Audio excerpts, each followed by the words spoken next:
നമസ്കാരം. Doctor M V Pillai sir ഒരു പ്രവാസി മലയാളിയാണെങ്കിലും ലോകമെമ്പാടുമുള്ള മലയാളികൾക്കിടയിൽ അദ്ദേഹം സുപരിചിതനാണ്. കൈനിക്കര കുടുംബത്തിൻ്റെ ഇപ്പോഴത്തെ പ്രതിനിധിയും അതുപോലെ തന്നെ അന്തർദേശീയ പ്രശസ്തനായ ക്യാൻസർ രോഗ ചികിത്സാ വിദഗ്ധനും എന്ന നിലയിൽ അദ്ദേഹം ലോകമെമ്പാടും അറിയപ്പെടുന്നു. അദ്ദേഹത്തിനെ വിശേഷിപ്പിക്കുവാൻ വിശേഷണങ്ങൾ ഒട്ടേറെയാണ്. സാഹിത്യകാരൻ, നല്ല പ്രഭാഷകൻ, അതുപോലെ വായനക്കാരൻ, സാമൂഹ്യ നിരീക്ഷകൻ, ഇങ്ങനെ ഒട്ടേറെ വിശേഷണങ്ങൾ നമുക്ക് അദ്ദേഹത്തിന് ചാർത്തിക്കൊടുക്കാം. ഇന്ന് ഈ അഭിമുഖത്തിൽ അദ്ദേഹം കേരളത്തെക്കുറിച്ചും നമ്മുടെ ദേശീയമായ കാര്യങ്ങളെക്കുറിച്ചും അന്തർദേശീയമായ കാര്യങ്ങളെക്കുറിച്ചും നമ്മളോട് സംസാരിക്കുന്നു. സാർ, സ്വാഗതം. നമസ്കാരം. സാറിൻ്റെ മേഖല ക്യാൻസർ രോഗ ചികിത്സാ രംഗമാണല്ലോ. അതെ. അപ്പോൾ ഇന്നിപ്പോൾ ക്യാൻസർ രോഗ ചികിത്സ നമ്മുടെ കേരളത്തിലും ദേശീയ തലത്തിലും അതുപോലെ അന്തർദേശീയ തലത്തിലും എവിടെ എത്തി നിൽക്കുന്നു?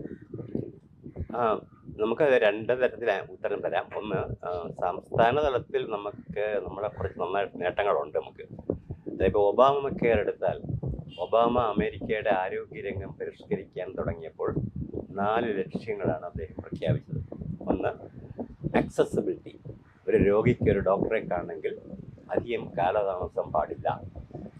അന്ന് അദ്ദേഹത്തിൻ്റെ മനസ്സിലുണ്ടായിരുന്നത് ഒരു പക്ഷേ കാനഡയിലും ബ്രിട്ടനിലും ഓസ്ട്രേലിയയിലും ഒക്കെ ഈ സോഷ്യലൈസ്ഡ് ഹെൽത്ത് കെയർ ഉണ്ടല്ലോ, യൂണിവേഴ്സൽ ഹെൽത്ത് കെയർ. അപ്പോൾ അവിടെ ഒരു സ്പെഷ്യലിസ്റ്റിനെ കാണണമെങ്കിൽ ചിലപ്പം 1.5 മാസം, 2 മാസം, കാറ്ററാക്റ്റ് ഒക്കെ ആണെങ്കിൽ 3 മാസമൊക്കെ വെയിറ്റ് ചെയ്യണം.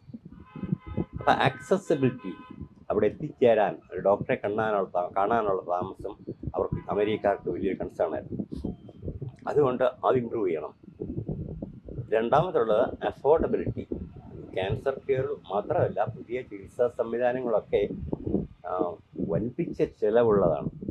ഇതാര് വഹിക്കും ഈ ചിലവ്? ഇപ്പം നമുക്ക് സ്കാൻഡിനേവിയൻ രാജ്യങ്ങളൊക്കെ ആണെങ്കിൽ ഗവൺമെൻറ് വഹിക്കും. റഷ്യ, ചൈനയൊക്കെ നമുക്ക് അറിഞ്ഞുകൂടാ, പക്ഷേ ഗവൺമെൻറ് വഹിക്കുകയാണ്. അമേരിക്കയിലാണെങ്കിൽ ഇൻഷുറൻസ് ആണ്. ഇൻഷുറൻസ് ഇല്ലാത്തവർക്ക് ഒരു പരിധി വരെ അവർക്ക് മെഡിക്കെയ്ഡ് എന്ന് പറയുന്നുണ്ട്.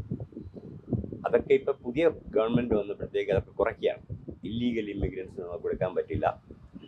പിന്നെ ഈ എമർജൻസി റൂമിൽ ഇപ്പോൾ അടുത്ത കാലം വരെയും ഒരു വിസിറ്ററായിട്ട് വരുന്ന ഒരാളിന് ഒരു അസുഖം വന്നു കഴിഞ്ഞാൽ ചികിത്സിക്കണമെന്ന് നിയമപരമായ ഒരു സംവിധാനം അവിടെ ഉണ്ടായിരുന്നു. ഇപ്പം രമേഷ് ബാബുവിനെ അവിടെ വന്നു, പെട്ടെന്ന് കാലൊടിഞ്ഞു, ഇൻഷുറൻസ് ഒന്നുമില്ല. നേരെ അവിടുത്തെ ഒരു ഹോസ്പിറ്റലിൽ പോയി കഴിഞ്ഞാൽ ഇൻഷുറൻസ് ഇല്ലെങ്കിൽ നിങ്ങൾ എടുക്കില്ല എന്നും പറയാൻ പറ്റില്ല. അത് വലിയ മെഡിക്കോ ലീഗൽ ഇഷ്യൂ ആയിട്ട് വരും. അപ്പോൾ ഒരു എമർജൻസിക്ക് നമുക്ക് ട്രീറ്റ്മെൻറ്റ് തരാനുള്ള സംവിധാനം ഗവൺമെൻറ് നിർദ്ദേശിച്ച് എല്ലായിടത്തും നിലവിലുണ്ട്. ഇപ്പോൾ അഫോർഡബിലിറ്റി, ആക്സസിബിലിറ്റി, ഇത് രണ്ടുമാണ് ആദ്യം. അഫോർഡ് ചെയ്യണമെങ്കിൽ ഇൻഷുറൻസ് വേണം. 65 വയസ്സ് കഴിഞ്ഞവർക്ക് മെഡിക്കെയർ ഉണ്ട്. തീരെ നിർധനരായിട്ടുള്ള ബിലോ പോവർട്ടി ലൈനുള്ളവർക്ക് മെഡിക്കെയ്ഡ് ഉണ്ട്.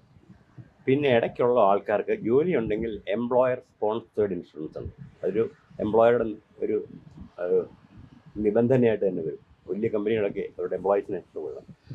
പിന്നെ ഇതിലൊന്നും പെടാത്തൊരു വിഭാഗം ആൾക്കാരുടെ കയ്യിൽ നിന്ന് കൊടുക്കേണ്ടി വരും. അപ്പോൾ ഇത് തിരുത്തി കുറിക്കാനാണ് ഒബാമ ഇറങ്ങി തിരിച്ചത്. പൂർണ്ണമായിട്ടും നടപ്പിലായിട്ടില്ല. മൂന്നാമത്തെ, ക്വാളിറ്റി വളരെ പ്രധാനമാണ്. ഇപ്പോൾ പ്രത്യേകിച്ച് ഇപ്പോൾ കേരളം പോലെ ഒരു സംസ്ഥാനത്ത് എല്ലാ സ്പെഷ്യാലിറ്റിയും നന്നായിട്ട് വർക്ക് ചെയ്യുന്നുണ്ട്. പക്ഷെ നമ്മളെങ്ങനെ ഉറപ്പ് വരുത്തും?